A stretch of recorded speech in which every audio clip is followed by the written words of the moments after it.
Hello everyone. Today I'm going to show how to download the installation files and install VM in your personal laptop like RHEL or any Linux version or any VM basically. Okay, let's get started. We are preferring only the freeware for this home setup. Um, Let me download a VMware workstation player for creating VMs.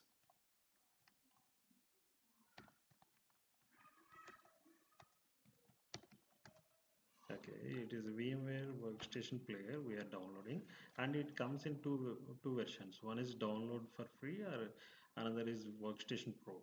We need only workstation player,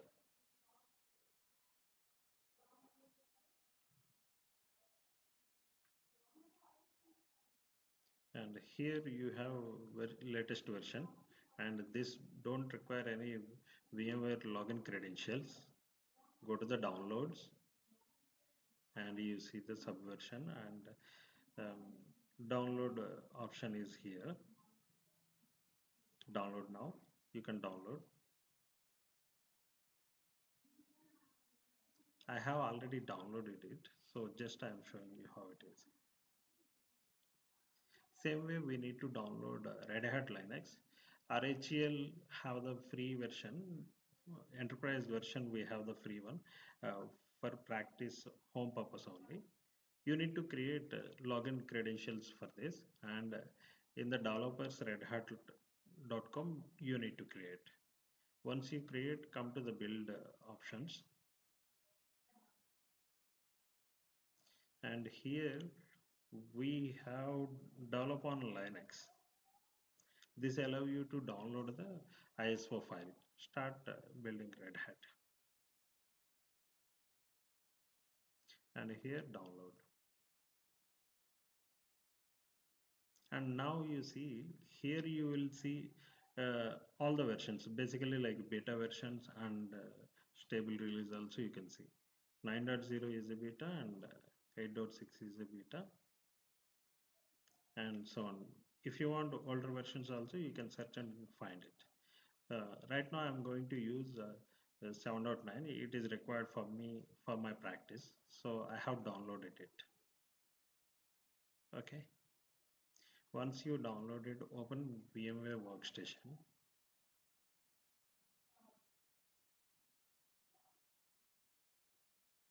This one. I have already created three VMs in my setup. I'll show one more how we deploy it. It is very simple, like installing a application kind of in Windows. Here you have two options. One is like if you already mounted the ISO image, you can select it like the DVD, or you can directly select the installation ISO image. Here I have two. I selected 7.9, and then next. You need to give your VM name, like full name for here, personalization purpose, full name of you or operating system you want to install, anything works. Username I'm giving my name, and password also same. With workstation, whatever the password you give here, it will take automatically the same password for root user. Normally in Linux, when you install, you will configure date and time and root password network, some basic configurations we do, but all those configurations are automatically managed by workstation here. Okay, after this VM name you can select it. I'm not giving, so it is picking a third number, so what do you say, I'll leave it like this. And this will be the location where it is getting installed. Another hard disk 20 GB by default it taken, and I am leaving it. And you can choose either you want one vmdk file or multiple splitted. Splitted basically useful when you copy to some other location.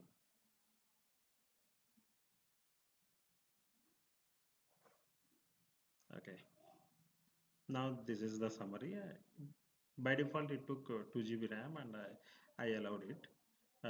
By finishing, it will start the VM.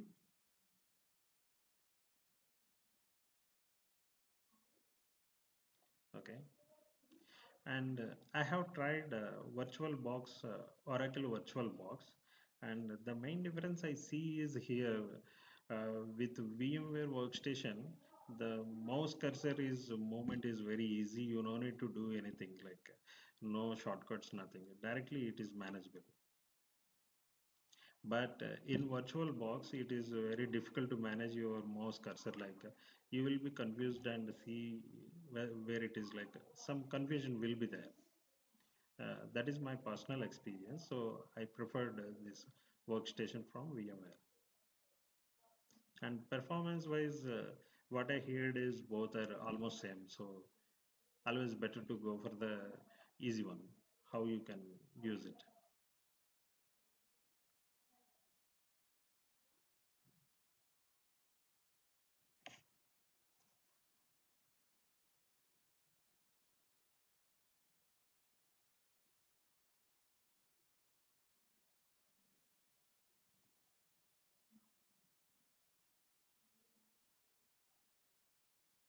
And another thing, when you starting installation, you have selected the ISO image and it is booted. Once the installation completes, automatically it removes the bootable image selected.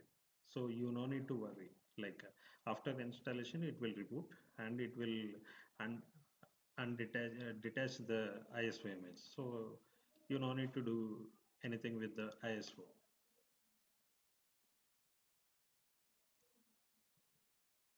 You see now here it is not allowing me to do anything. Quite it is almost like it will do all the options. If it is allow you to do, you can select the installation source. We already did, and software selection you can do like basic installation or what kind of installation you want, like server or enterprise, and date and time you can select. Keyboard type you can choose, and like a installation destination, like if you have multiple disk assigned, you can choose. As I said, you see, I haven't given any details, but automatically it's triggered installation, and root password also set. And if you want, you can create the users. I'm not sure it allows me to do now or not. Yeah, it is allowing me. If you want, you can do it.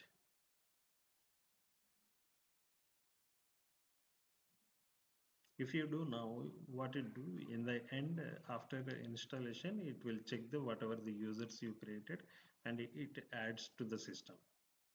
So right now I have already two users. So root I know, and my username Ram also I know.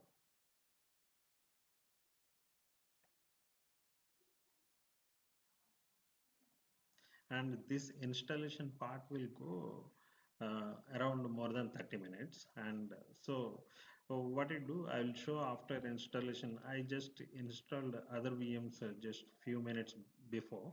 So I will open one of the VM and I will show how it show you in the first login.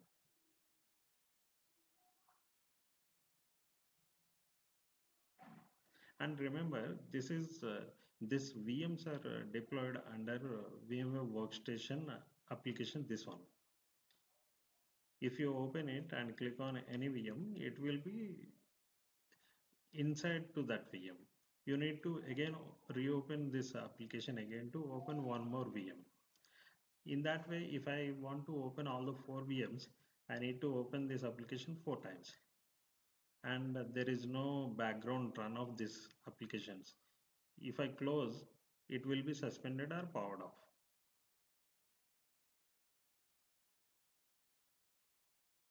Okay, I am opening this. You see, it is already powered on.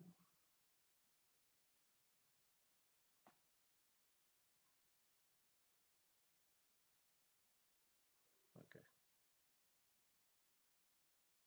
it's abnormally closed. I think that's why it is saying some errors. I'm powering on one VM.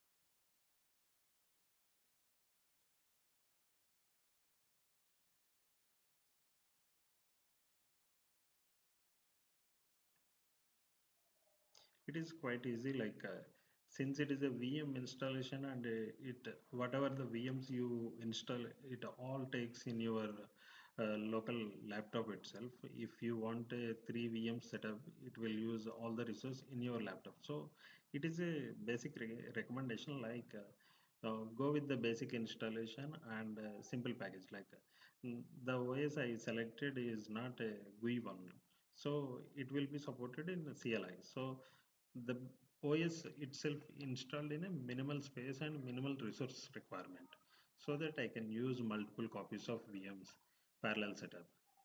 If you go with Red Hat 8.4 or any GUI version, it will consume a lot of resources. So think of it before you start setting up your setup.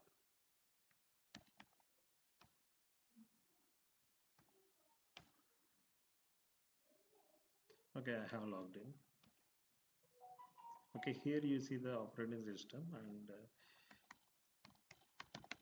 if configure, I didn't give any network settings, so I am showing you how it works. Here you see it is taken 129, and before whatever the VMI installed, it taken 128. Like um, dynamic IP allocation is happening. If you want, you can go with the static and choose your own IP and create in your network. And it picks the free IPs from the laptop network IP. Okay. Like this, the VM will be available, and you can do whatever the operations you want to do. And I can also show you other IPs, how they are pinging or not.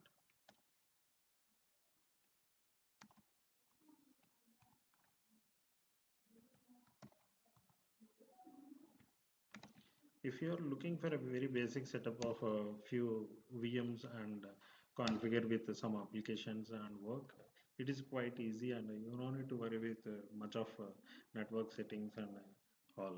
It simply works. Okay, this way you can go on. Thank you for watching my video. Please subscribe.